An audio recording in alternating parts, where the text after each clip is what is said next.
हमें किसी मोटिवेशन की नीड है। देखिए, मोटिवेशन आपको थोड़ी सी देर के लिए थोड़ा मोटिवेट करेगा, बट आपके मन में जो फीलिंग है ना, जो आप करना चाहते हैं, उस लगन के अकॉर्डिंग अगर आप बार बार उठकर खड़े होंगे तो आप डेफिनेटली कुछ कर पाएंगे।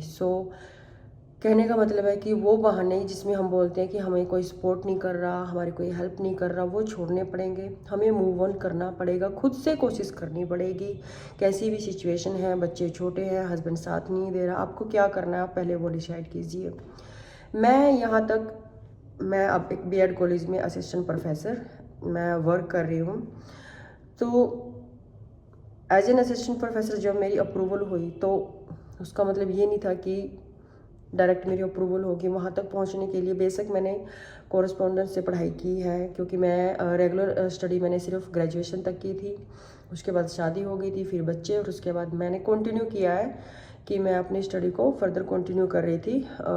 चाहे डिस्टेंस मोड से किया, किसी भी तरीके से किया, बट मैं कर रही थी। अभी भी मैं बल्कि इस टाइम भी मैं एमएड कर रही हूँ। एक्चुअली मैंने एम एजुकेशन कर ली थी। चलो मैं इस बारे में बाद में बताऊँगी। हम बात कर रहे थे एक कंसिस्टेंसी की। जो भी वर्क करना है उस पर कंसिस्टेंसी बनाए रखने के लिए खुद को खुद ही मोटिवेट करना पड़ेगा, कोई नहीं आएगा आपको मोटिवेट करने के लिए। अब जैसे चैट जीपीटी की मैं बात कर रही थी, अभी मैं जो करंटली कर रही हूँ उसी की बता रही हूँ। साथ में मैं अपना 1 से 1.5 घंटे का योगा भी कंटिन्यू कर रही हूँ। उसके लिए मैं सुबह 4 बजे 4:15 उठ जाती हूँ। बट एक बात बताऊँ, हर रोज़ मेरा माइंड मुझको बोलता है कि आज नहीं कल करेंगे, आज नहीं कल करेंगे। तो कहने का मतलब है कि हर रोज़ क्या आप 2-4 दिन कंटिन्यू कर लोगे, मन फिर 2-4 दिन के बाद बोलेगा बस अभी बहुत हो गया, 2-4 दिन के बाद देखते हैं।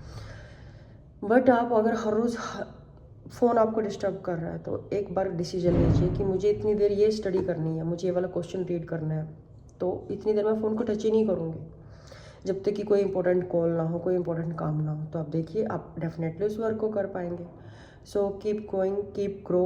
और चैट जीपीटी से मैं कैसे अपनी इंग्लिश स्पीकिंग की प्रैक्टिस कर रही हूँ, इसे मैं आगे नेक्स्ट वीडियो में ज़रूर डिस्कस करूँगी, क्योंकि मुझे वहाँ से बहुत फ़ायदा हुआ है।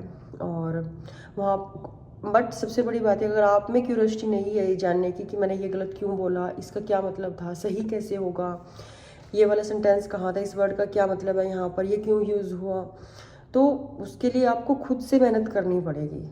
चैट जीपीटी आपको बार बार बता देगी कि यहाँ गलत है, ये सही था, इस तरीके से बोलो। अगर आपने अपने आप को वहाँ पर कंटिन्यू नहीं किया, मतलब कि ये चीज़ मुझे करनी है नहीं करनी है, या मुझे कितना समझ आई है, जब तक आप खुद से कोशिश नहीं करोगे ना तो कुछ नहीं हो सकता। और वहाँ पर ट्रांसक्रिप्शन का ऑप्शन है, तो आप वहाँ पर बोल कर आपके मन में आप मैंने कैसे शुरू किया, मैं तो अपना डे टू